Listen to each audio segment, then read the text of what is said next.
And I'm very happy to welcome you to the first of two community presentations on a recent research study that looks at HIV social work and brain health. As we all know, people are living longer with HIV, and there's a growing cohort of people that are aging with HIV. And so it's really critical that we understand the impact of HIV on folks aging with HIV. I'm very excited about this research project because it truly was a participatory research project that involved people living with HIV at all aspects of it. I think what you'll hear today will hopefully increase your own knowledge about the impact of brain health on folks aging with HIV. And for those of us that are service providers, I think it'll provide us with some opportunities about how we can better support people living with HIV. So without further ado, I would like to hand it over to the research team and hand it over to Andrew Eaton. I would also like to thank the Ontario HIV Treatment Network, the OHTN, not only for funding this research study, but for actually taping it today so that others can see it. So thank you very much. So welcome, everyone, and thank you for coming. As John mentioned, this research study involved people living with HIV at all levels of the project, and you'll hear from a few of them today, a few of our peer researchers, John McCullough, David McClure, and Chantal Mukandoli. But first, you have to listen to me ramble on for a bit. So as John mentioned, this study was funded through the Ontario HIV Treatment Network, the OHTN. We're very grateful for their support. The research team is up on the slide. It was myself as principal investigator, Shelley Craig and Jocelyn Watchorn as co-principal investigators, John McCullough, Chantal Mukandoli, Robert Wallace, and David McClure as collaborators. And the project was done in partnership through ACT, the AIDS Committee of Toronto, and the Factor Inwintosh Faculty of Social Work at the University of Toronto. And we are indebted to numerous individuals and organizations who made this project possible. They're listed on the slide. Wrong slide. The funder is not responsible for the content of this presentation or how accurately I stick to the slides, and we have no conflicts of interest to declare. So a summary of the project: it's estimated that 30 to 50% of people living with HIV will be affected by at least an asymptomatic form of HAND, which stands for HIV-associated neurocognitive disorder. And we know from the epidemiology of HIV that it's an aging epidemic in Canada. People living with HIV are growing older, they're living longer, and they're living well. And so social workers and other helping professionals need to adapt to meet people's changing needs. So we used a PAR framework, or participatory action research, to conduct a survey with 108 responses and 20 interviews that asked about people's concerns around living with HIV and changes in cognition, client knowledge and experience of social work, and what gaps there are in current HIV-related programs and services related to cognitive health. And some key themes emerged regarding the duality of people's perceptions and experiences, confusion about whether health issues were attributable to HIV or to aging, and social work's role as a necessary support service, specifically how knowledge and supports decrease stress and anxiety. We had 3 research questions for the project. The first was, what are the self-identified concerns of HIV-positive older adults affected by HAND in Ontario? We wanted to speak directly to the community that was most affected by this issue to understand what they were concerned about. And then we wanted to know from them, how have their concerns been addressed or not addressed already through existing programs and services from social workers, hospitals and clinics, and community-based HIV organizations, which are sometimes referred to as CBOs or ASOs. And to what extent do clients and community members understand the role of social workers, hospitals and clinics, and ASOs like ACT? Some background to the project. So HIV-associated neurocognitive disorder, it's defined as neurological disorders that cause cognitive impairment. Now, it's important to note that neither I nor any of the research team are medical professionals, and this is not expert medical advice. This is simply the issue as we understand it. So HAND is classified into 3 forms. The first is asymptomatic neurocognitive impairment, or ANI. And research literature shows that if HAND is detected at its asymptomatic stage, it's easier to treat, it's easier to slow its progression. ANI, you likely won't have any problems with your day-to-day functioning. However, you will show impairment on neurocognitive testing, and you may experience headaches. The next form of hand is mild neurocognitive disorder, or MND, and this is when your day-to-day living starts to be interrupted. It could be categorized by short-term memory loss, as an example. Today, with antiretroviral therapy, good HIV medications, we're seeing kind of most people who have hand have either ANI or MND. There's very, very few now that have HIV-associated dementia, or HAD, which is only diagnosed if an individual is significantly impaired in their ability to learn new information, maintain attention, and concentrate on tasks. So hand is diagnosed in Canada by clinical neuropsychologists or other health professionals. They ask you a series of questions. It's called a battery of tests. It can take up to a full day, and it assesses your processing speed, your thinking, attention, and memory. The clinician tries their best to rule out causes of memory challenges like depression, substance use, and normal aging before concluding a diagnosis of hand. And some signs and symptoms of hand can include difficulty concentrating, struggling to learn new skills, increased forgetfulness, slowed reaction times, and frequent confusion. The good news is hand is very treatable. HIV medications are the best form of treatment for hand, so the medications you take every day. Social workers can also help with developing coping strategies and ways to treat hand from a social point of view. So we know that a good exercise improves your cognition, healthy eating, trying new tasks, working or volunteering, adequate housing. All of those social determinants of health have been studied extensively by neuropsychologists and have shown in randomized trials that people who eat healthier, or people who maintain an active lifestyle, or people who work and volunteer have a better outcome with HIV-related cognitive health than people who do not. And it's showing that you don't have to do all of these things all at the same time. A couple of those, so eating a bit better and exercising regularly, can really have a vast difference on your cognitive reserve, which is a term that specifies your brain's resistance to cognitive decline and impairment. All that being said, I conducted a literature review a couple years ago, and there was an absence of research literature concerning social work's role in supporting people affected by hand in Canada. Indeed, the only article I found that linked social work and hand was out of the US, where a couple social workers had talked about their own experience working with people and what they thought the best way to go about it was. But that article was not based in any research. It wasn't clear that it involved the voices of people living with HIV. So we really had no guidelines. However, we do know that social workers and community-based HIV organizations can help people living with HIV identify ways to increase their cognitive reserve, develop coping strategies for everyday life, and be a consistent contact for follow-up about brain health concerns. Such support could reduce anxiety, stigma, and isolation while increasing the overall cognitive health of people affected by hand. And Dr. Sean Rourke, one of the leading clinical neuropsychologists in Canada on this issue, has a saying that what's good for your brain is good for your heart, and that's true. So what you do to support your cognitive health supports your overall health and well-being. So we pulled a research team together a couple years ago to kind of figure out whether or not this was an issue for people living with HIV in Ontario and how it could be addressed. And so this is the methodology that we designed for the research study. We figured a sequential mixed method design made sense for this research project. So that means we do a survey that tries to reach as many people as possible. And then as a research team, we sit down and look at the survey findings and say, what are our priorities here? So what are the most interesting findings that we need more information on? And from that analysis, we develop interview questions. So we did phase 1 of the survey. We got 108 responses. People completed the survey when they were HIV positive and over the age of 50. That was what let you into the survey. And it was assumed that by completing a survey on cognitive health that had no compensation offered to it, that showed that there was concern around cognitive health. Phase 2 was interviews. So at the end of the survey, people indicated that they would like to participate in an interview for some small honorarium. Those were conducted in November and December of last year. The interviews were conducted by the peer researchers. And then they were analyzed by myself and our co-principal investigators.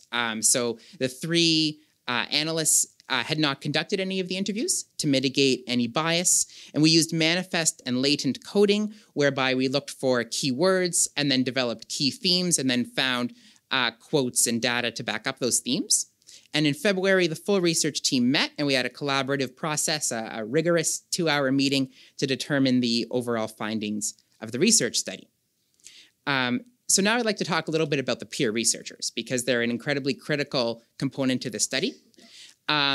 So I proposed the idea for the study as my Master of Social Work thesis in April 2014. And as soon as it was approved, I recruited 4 peer researchers. So the only work I'd done on this study was a 2-page MSW thesis proposal before we brought on people living with HIV.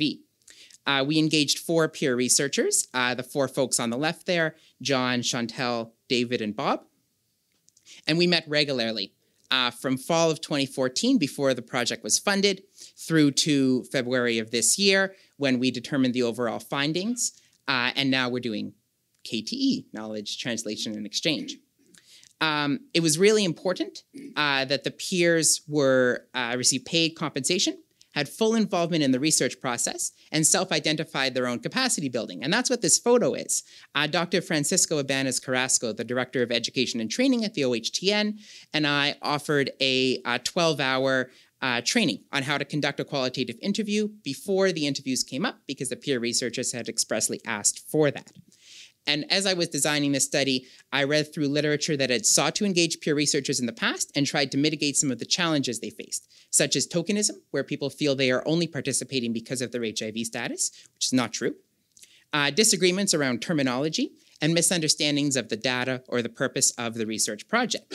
One of the terminology disagreements we had as a team that actually led to an interesting outcome was the research team very early on asked us to shy away from words like hand and cognitive health, preferring instead to use the term brain health. They felt that might be a more easier to understand term across culturally and linguistically diverse communities. So that's all from me for right now. I'm sorry, you will have to hear more from me later. But now I'm going to pass it off to John McCullough, who's going to present our survey findings. Thank you, Andrew. Before I start talking about the survey results, I just would like to say that in the health and social services field, the research we do is of 2 kinds, quantitative and qualitative.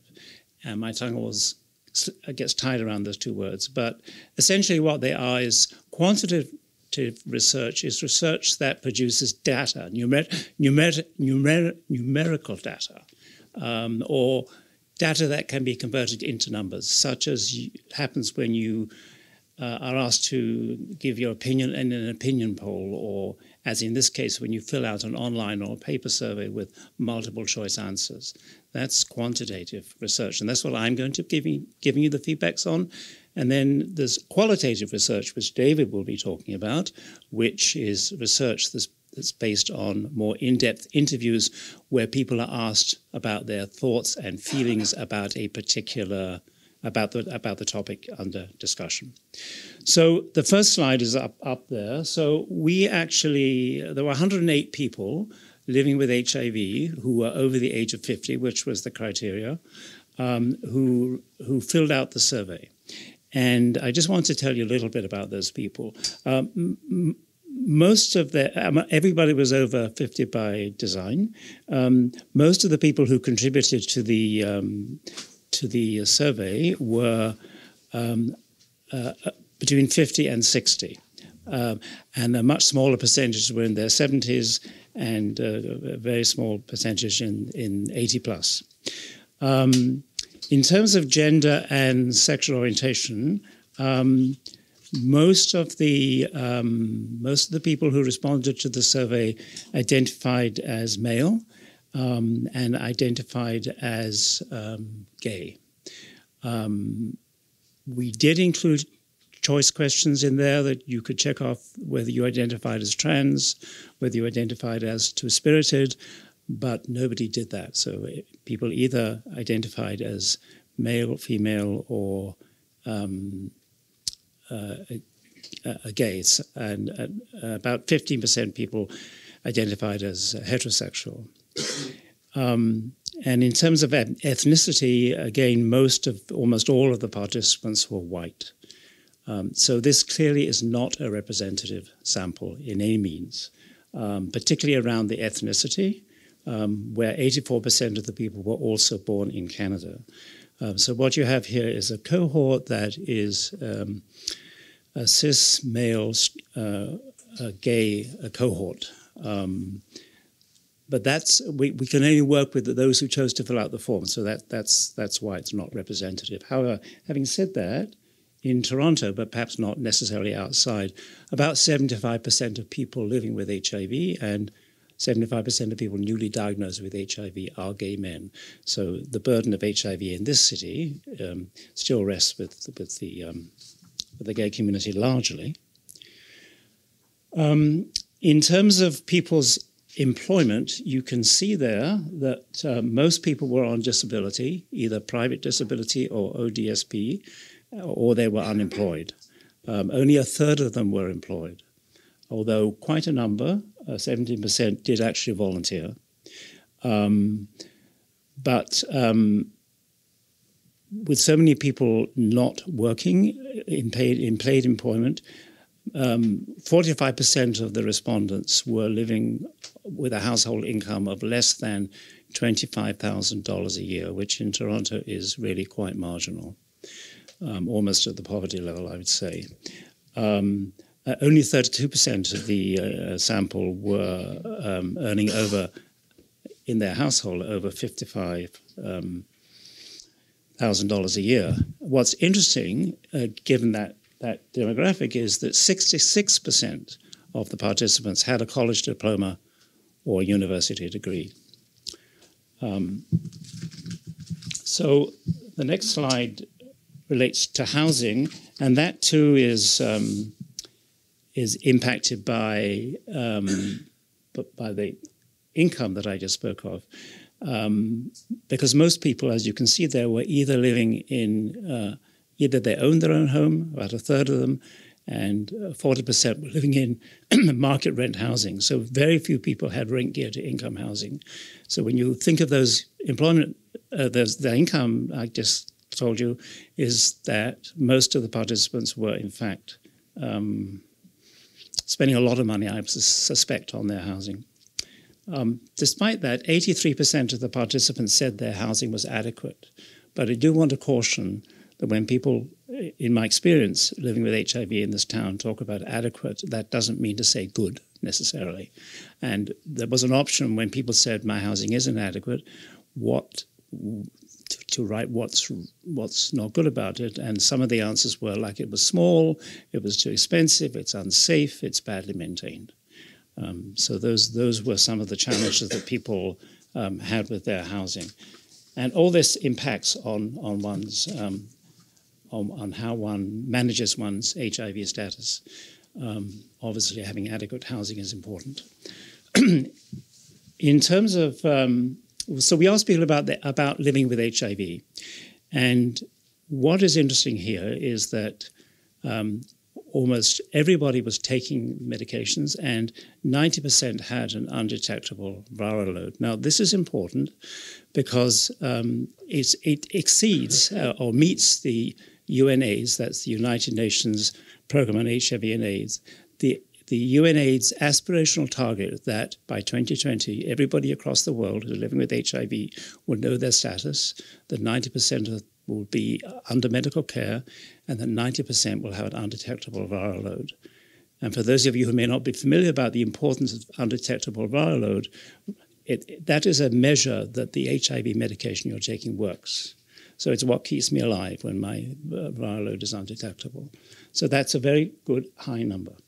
In terms of CD4 count, a CD4 count is a measure of the strength of one's immune system. For people not living with HIV, the normal CD4 count is around 500 plus. And you'll see that with treatment, most of the people in our current survey currently, and that's the orange bar there, currently have a CD4 count of 600 or more. But you'll also notice that there's a very high blue bar where people, a lot of people, almost half the people have at some point had a CD4 count below 200. which in the US, although not in Canada, is a definition of AIDS. Because most of the people, 25% of the people in this survey were diagnosed prior to the introduction of combination antiretroviral therapy 20 years ago. That probably explains why that percentage is quite high, but also when you're newly diagnosed, often your CD4 count is quite high as well. But the good news is that most people now are having quite a high CD4 count, so that's good. So we asked people about questions about factors impacting their brain health. And these are some of the things that we know from research do affect your cognitive abilities. So Andrew mentioned earlier Dr. Sean Rourke's pithy phrase, what's good for your heart is good for your brain. And so you can see the first one there is exercise regularly. So well over half the survey were exercising regularly. And what is also particularly was interesting to me is that only about 27% of the people actually smoked, because we know from research that people living with HIV tend to smoke more heavily than those people not living with HIV, as do gay men. And those are the two cohorts that really intersect in this study. So it's quite interesting to me that actually quite a small number of people only were smoking. But over half did use substances that we know can impact brain health. You see them listed there on the screen. But I think, that's just here, but I think I just want to point out that alcohol could be just having a glass of wine with a meal, so be careful how we interpret that. And likewise with marijuana, it could be medical marijuana. So bear that in mind. We also know that people living with HIV have a high level of mental health concerns, and that is certainly reflected in our sample there. And what's also interesting is that over half of our cohort were clinically diagnosed with a mental health diagnosis, which could impact brain health. And quite a number of people, a third of the cohort, had actually been diagnosed with a health issue that also could impact their brain health, what physicians call a comorbidity. So you see a couple of them there: cardiovascular disease, diabetes, traumatic brain injury, multiple sclerosis, as examples. So in terms of people had concerns about their brain health and sought screening, 25% of the sample only had been screened for hand, although of those 25% who were screened, half of them were actually diagnosed with hand. And the bars there indicate the kind of hand they were diagnosed with, which Andrew referenced in his introduction, but I'd just like to give you some examples of what that means in real life. So ANI, which is asymptomatic neurocognitive impairment, is when you or others don't notice any obvious symptoms of brain impairment. Most of the people who had been diagnosed, not unsurprisingly, almost 60% had been diagnosed with mild neurocognitive disorder. And this is the kind of thing where you're constantly forgetting where you put your apartment keys, where you forget the names of people you've just met, where you maybe have difficulty keeping track of a conversation, particularly if there's noise around or other distractions in the room, where you're challenged by reading, where you have to read the same sentence 3 times before you can remember what it said. So that's what MND, those are the kind of symptoms we often see. And then with HIV-associated dementia, luckily in the era of combination antiretroviral therapy, this is less commonly seen, and that's really good news. Almost 30%, almost a third of the respondents didn't know what their hand diagnosis was. That's probably because either they couldn't remember or because they didn't return for their results.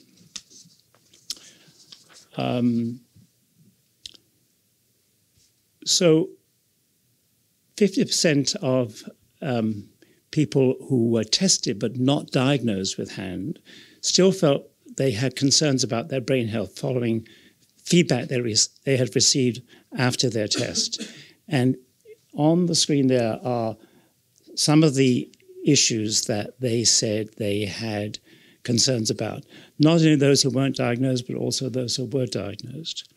So I just want to give you time to read that, but I just want to point out a couple of things. Some of those are not necessarily indicative of you having a neurocognitive impairment. For example, this one here, remembering the names of people you've known a long time. Some people just are better at faces than names. I'm one of them. Calculating a tip in a restaurant is something I always have to get my computer, my phone out for. That they're not necessarily an indication of hand, but they were the things that people in the survey were concerned about.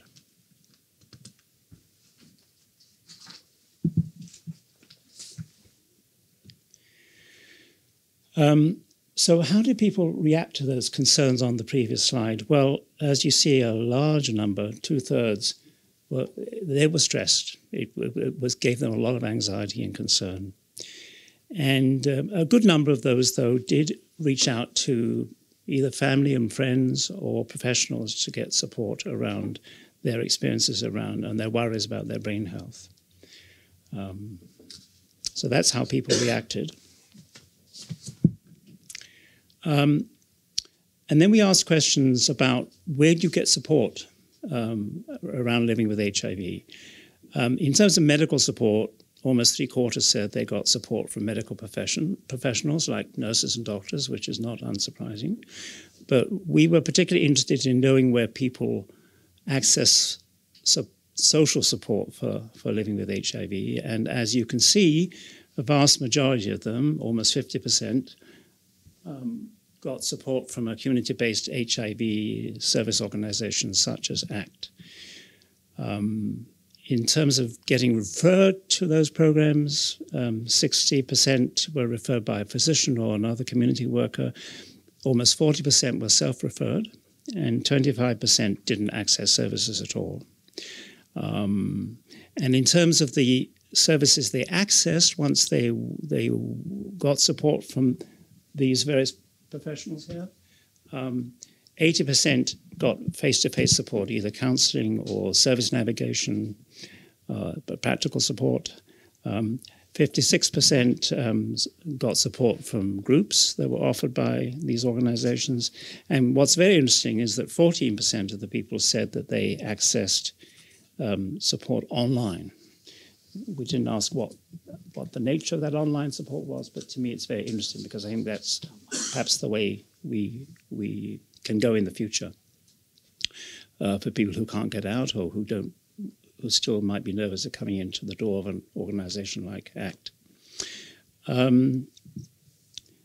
So in terms of the question of did these people who we had spoke to talk about their brain health with service providers, even though they had concerns about their brain health, 54% said they didn't, which is part of the point of the study, in part. And they were given an option to say why they didn't. And the kind of response tended to be along the lines of, well, I'm not confident that anything can be done, or that I don't really feel that the service provider knows enough about hand to help me. However, if they did talk with their services providers about hand screening, again, very few of them actually had been referred on to actually get screening. So that is also a concern. And actually, my former comment should maybe have applied to this middle bullet rather than the first one about the concern about people not getting referred. But the good news is that have you ever got help for brain health? Have you ever tried to get brain health and been unable to? Most said no. If I need the support, I could actually get the support. So that was really good. And the last slide I have here is basically what kind of support do community-based organizations, hospital social workers provide you with around HIV and brain health. And with hospitals, most of the support was around getting patient-centered clinical care, testing per hand, that's the middle one here. 73% of people wanted that.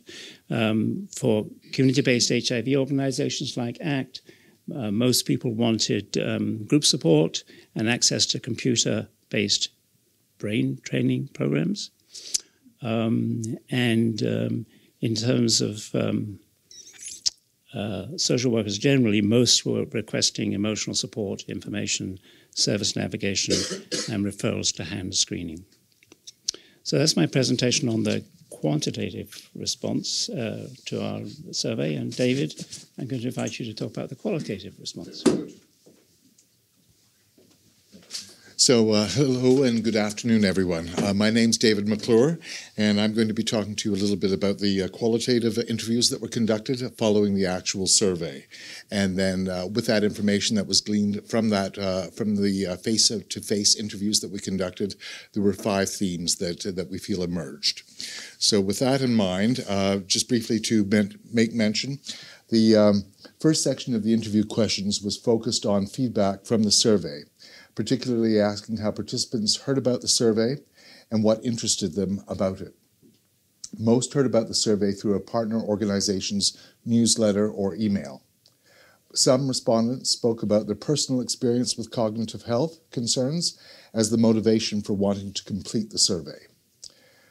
With one person saying, and I believe it's up here at the very bottom, brain health is becoming more and more a subject that people are discussing, and I understand that it can creep up on you when you least expect it. And so I'm really curious to get involved in the study. And that was something that we saw throughout the entire process of the interviews. A lot of people had that motivation and that willingness to be part of it for that reason. There are a few other quotes that were taken from individuals that were part of the qualitative survey as well. And you can take your time to look at that at your leisure. So on to the next one, the second section of the interview question. Sorry, and I should move this along, shouldn't I? There we are. So the next section of the interview questions focused on HIV and the social determinants of health. Examples of that would be housing, smoking, and the employment situation that people were dealing with. When asked the broad question of how HIV has affected your life, with probes about treatment and employment decisions, some respondents identified how an HIV diagnosis was the starting point for community action and engagement. Many respondents had been HIV positive for over 20 years and spoke about how HIV had changed over that time. One person replied, and I believe it's up here, or perhaps, no, I don't think that one is, but one person replied to quote, "I think that I didn't expect to live, therefore I didn't do things. I was very intimidated about disclosure, so quite frankly, it took me so much time to approach anybody that I really didn't have much of a sex life."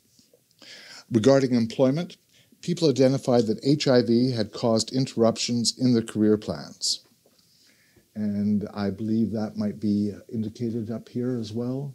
Maybe the next slide. The next slide, sorry, thank you. Okay. I think it's the second quote. There we go. Thank you. So HIV has led to, I guess, if we'll say careers and the like, 4 or 5 years at a stretch because of unemployment, in between a lot of it based on pretty severe depression. And so there was a lot of interruption with people's employment history. Okay, and the other thing to perhaps make mention is that over half of the interview participants stated that they do not smoke cigarettes, with some of them having never smoked. And as John mentioned earlier, we found that a little bit surprising because we know that a lot of people in the community who are gay, HIV positive, there is a heavier preponderance towards being smokers. But that was not reflected in the survey results that we were able to obtain with the people that we were speaking with. So the next section, I believe, yes, there we are. The next section is we were dealing with the third section, and it was the interview that contained questions on mental health. Participants spoke at great length about mental health concerns and issues, predominantly depression. For some participants, mental health issues were present. However, they did not make a direct link to HIV and brain health. A respondent said that, now I'm wondering if that's, yes, I have medication for panic attacks and I'm bipolar. I have post-traumatic stress, borderline personality disorder. It's about the medication you take and losing your balance and falling.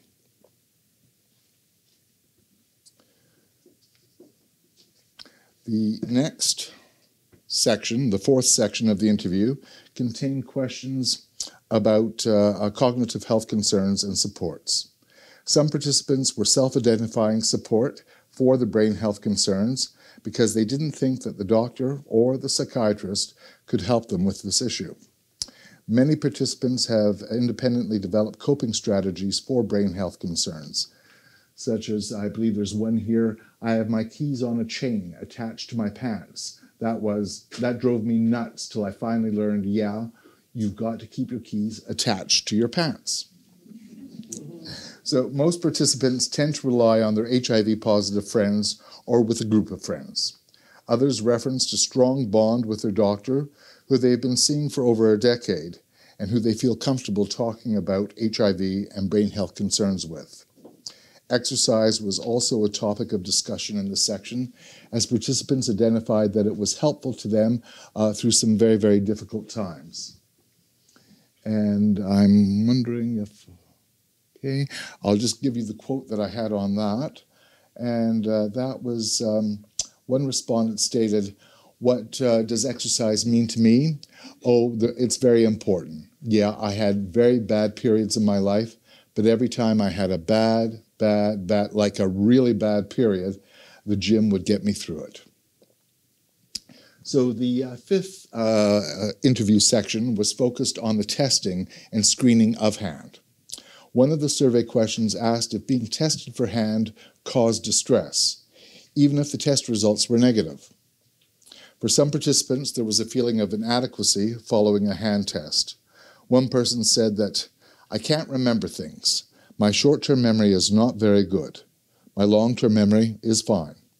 And I did a HAND test with lots of different tests and everything, and I left and it was a very full day. And I left there feeling inadequate because I couldn't remember how to do a lot of things, and that really troubled me. And I think that's reflected in the first quote that you see there. Most participants reported a positive experience being tested at St. Michael's Hospital in downtown Toronto, where a team of scientists and doctors are committed to screening, diagnosing, and treating HAND. When participants were tested for HAND outside of Toronto, however, their experiences were not as positive. Some participants identified that this research project was the first time that they had heard about HAND and were unaware of how to be assessed for HIV-related cognitive issues.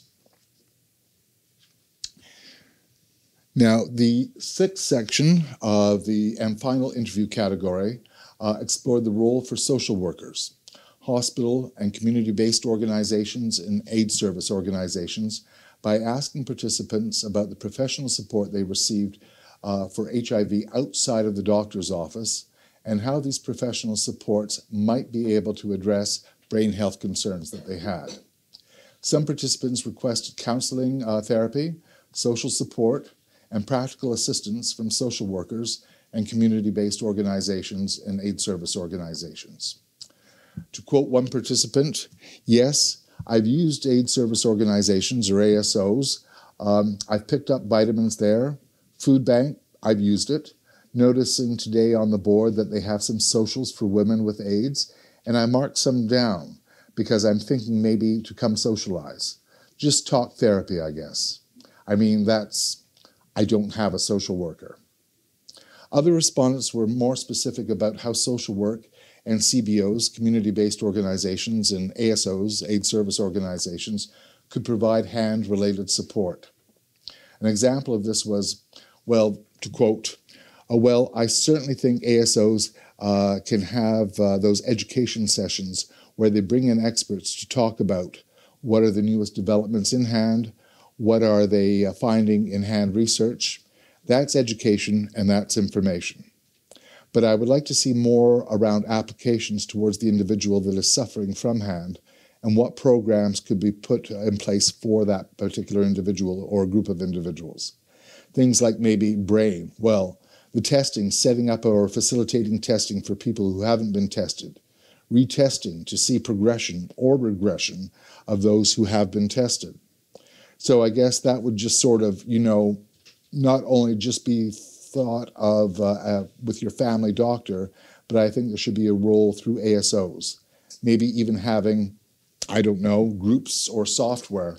Like I noticed people coming here to use the computers, and maybe they could have those brain function software programs on computers, a special quiet area where it can be done. Yeah, or software that could be accessed on the website so that people who can't make it out of their homes can access it anyways. That was the end of the quote. But being able to share brain health concerns with social workers and other helping professionals without being labeled or judged was of great importance for all the participants that we spoke with. One person stated that, to quote, and that's why I originally didn't even want to come to the table to talk about my brain health, because I figured, okay, they're going to say something or somebody's got a cognitive brain issue, okay, they're somehow less of a person. And I didn't want to do that to myself. I have to learn to deal with it better, yeah. And I think the social workers have to do that as well. Now, with that in mind, I'd like to make mention of 5 of the key themes that we felt emerged from the study that we were participating with. And the first one was, is it aging or is it HIV? Participants' perception of themselves and their fears and anxieties concerning cognitive health were frequently centered around uncertainty regarding what issues HIV is causing and what issues can be attributed to the aging process. This question arose from participants during discussion on cognitive health, life with HIV, and their coping strategies. Participants indicated that this question affected their overall health, how they perceive their experiences, their sense of what is real, and their reactions to new issues and concerns. For social workers, this theme is important because it addresses a central tension in the experience of the sample and may be helpful to support clients in working through questions regarding aging and HIV. Now, the next theme that we have here is you lay in bed and you think to yourself, you're just not happy. You're not happy at all. In the interviews, people described how A, mental health issues, most commonly depression, B, stigma and discrimination, both self-imposed and from others, C, fear of the future, D, confusion on where to access supports, E, treatment fatigue, and finally F, financial stressors contributed to negatively impact respondents' overall health and sense of well-being. The next theme is, I'm pretty secure in myself, I like myself, I think that makes a difference. Interviews provided details on how participants have been developing their own coping strategies to deal with brain health concerns. We earlier showed you a quote with somebody making mention about attaching their keys to their pants. So it doesn't have to be something that's very complicated. It can be something that is very simple as long as it works for that particular person and they can be consistent in that.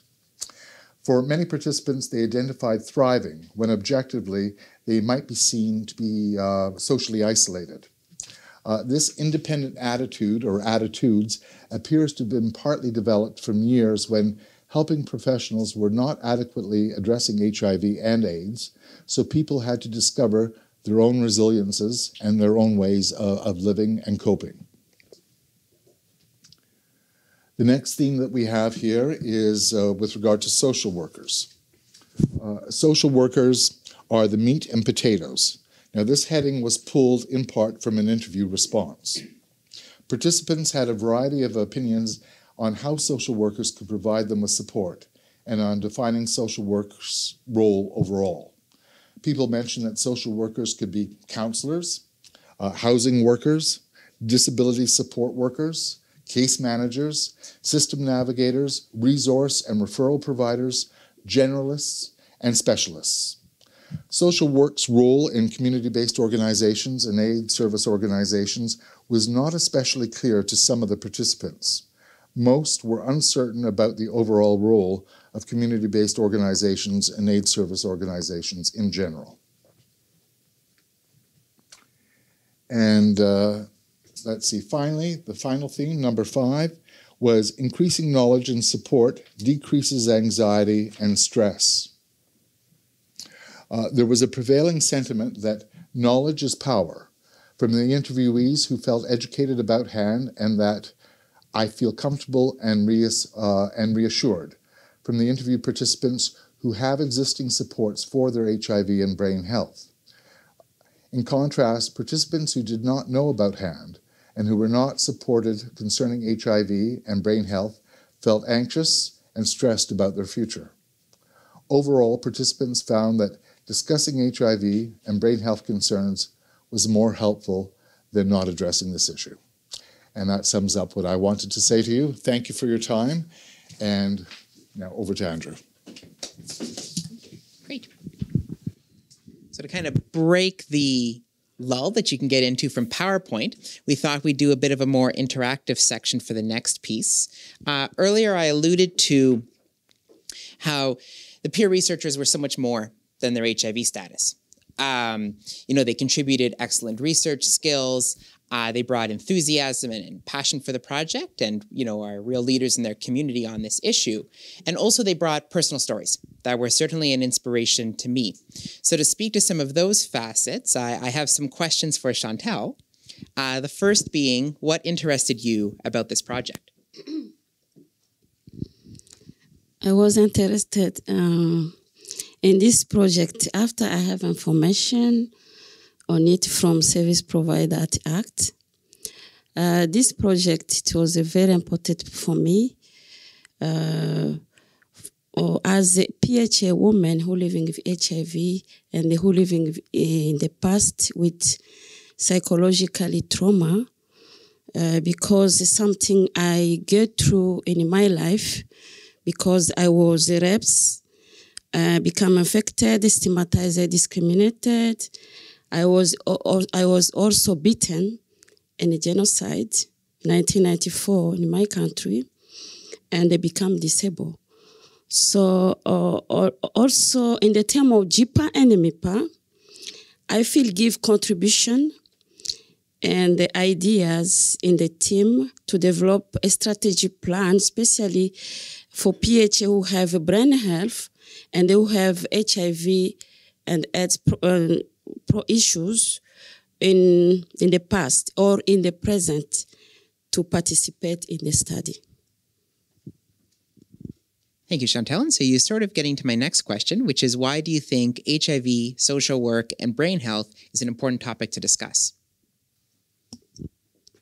HIV, social work, and the brain health is very important to discuss because it is the opportunity of fighting stigma and discrimination of people living with HIV and AIDS, and also is to have the solution for the issues for people who don't want to disclose their status, especially the issue for mental health in the community.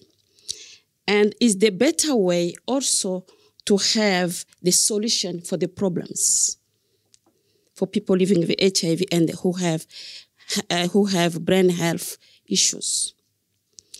It's the way to get the support, the way to get the services and the counseling for people living better and longer with those issues.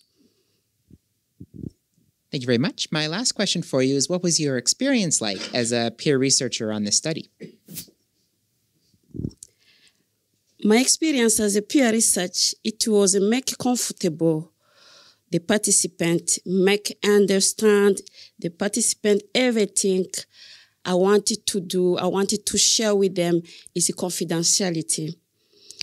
Before I was start to ask question, I was asked the participant to be able to sign the consent.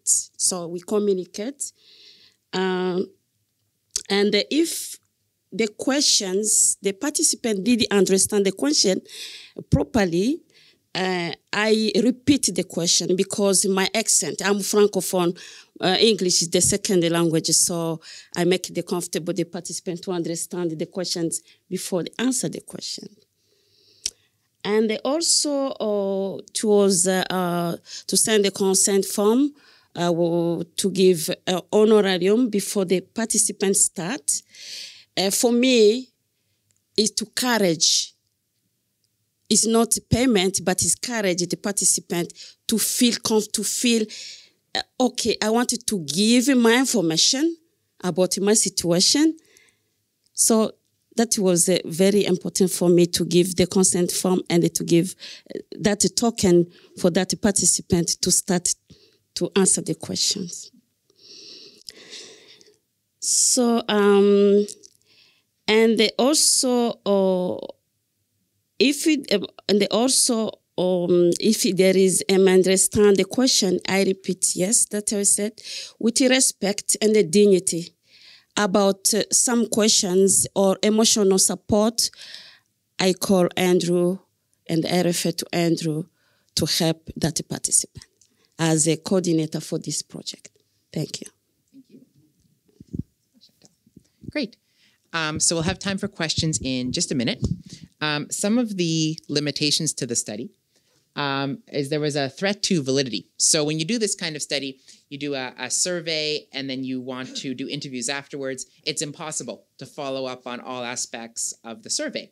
We had 108 survey respondents, only 20 interviewees.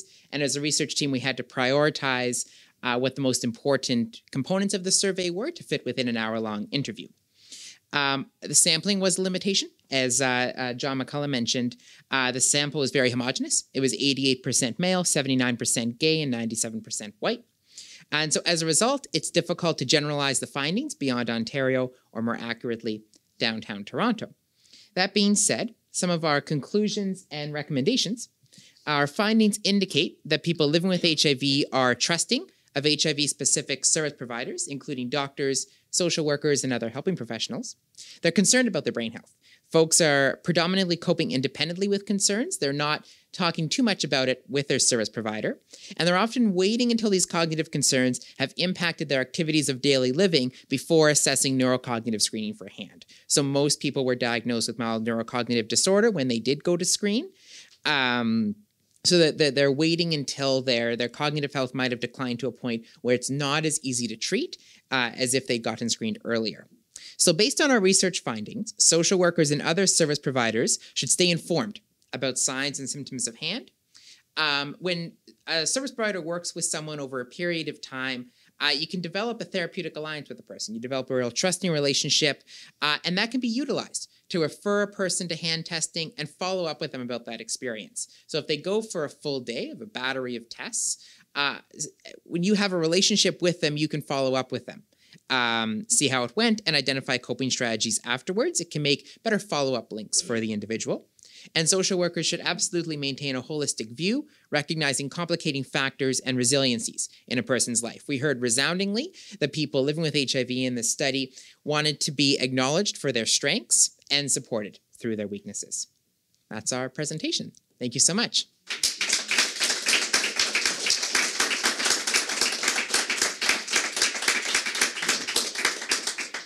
So we do have time for a few questions. For the benefit of our filmmaker, I'll probably repeat the question out so it gets captured, and then we'll answer it.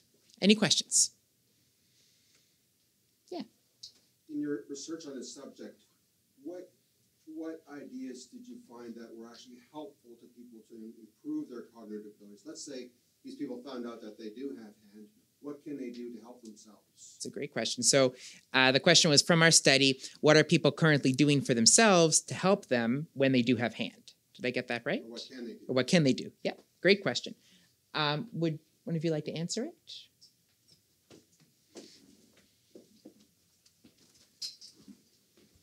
Well, I have to start with, again, quoting Dr. Sean Rourke, what's good for your heart is good for your brain. So things like exercise, good nutrition, not smoking, all those things help. As Andrew said earlier, being on antiretroviral therapy is crucial. But one of the things that I know Dr. Rourke talks about is that the neurons in our brains are repairable. It is possible to recover from a diagnosis of hand. And one of the ways that you can do that is through computer-based training programs that are very specifically directed at cognitive impairment issues, and they are very successful. I personally know one woman who had actually HIV-associated dementia, and she actually recovered totally from that, largely by using these computer-based testing programs. And the story John is referring to from Maggie Atkinson, there's a link to it at the end of your community report. It's called A Mind of Her Own, and it was published by Katie. Did that answer your question? Oh, that's a great question. If I can, I'd refer you to Katie's booklet on nutrition. It's got some really great tips in it on how people living with HIV can eat better. And certainly I'm happy to talk with you more about it afterwards. I just don't have the most exact information right to hand right now, and I wouldn't want to give you incorrect advice. Thank you. Any other questions? Yeah, Carmel? Oh, okay, that's a great question. So is hand happening in younger people with HIV? I think I've reviewed the literature on it, so I can answer that one if you guys like. The short answer is yes. There isn't a magic age when neurocognitive deficits start to appear or not. Again, it's often based on a lot of the social determinants. So we've seen some studies where people with lower literacy levels, lower education, are more susceptible to hand at a younger age. Also, people who wait some time before starting HIV treatment, antiretroviral therapy, can be affected by it at an earlier age. So there are cases of people with hand in their 30s, 40s, etc. However, the vast majority of people affected by this issue are over the age of 50. Again, the short answer to that is yes. Especially with generalized dementia, it has been extensively researched, and hand has been researched somewhat in terms of what coping strategies are most effective. In the back of your community report, I put a link on there to Alzheimer's Australia, who put together a great toolkit for hand. And it lists a lot of those, what exercises are best. It also talks about foods to eat and nutrition, so it's a good resource to check out. It's a web link. Thank you. We might have time for one more question. Walter? That's a great question as well. The literature, it's not an ideal word, but when it comes to alcohol and other substances, the literature tends to refer to it as addictions or abuse as being problematic for hand. So whatever is defined as overuse or an addiction to alcohol could be a problem with your brain health. Great. So if you have more questions, we're around. You can come chat to us. We're also very keen to have you fill out your evaluation forms. You can find a copy of that in the community report. Please do fill them out. Give us your feedback. It's especially important to us if you participated in the study or if you're a person living with HIV to give us your feedback on this presentation. How did you feel about the way the material was presented? Did you feel that your experiences were reflected in these results or not? You can certainly take time to write in-depth comments on the back of your evaluation form, or you can follow up with me by phone or email. We're taking the study to a number of conferences over the next few months, the first one of which is next Wednesday in Winnipeg. So we're really keen to hear feedback from people living with HIV in Ontario, the people that participated in this research study, before we present this study at relevant conferences and other events. Thank you so much for coming out.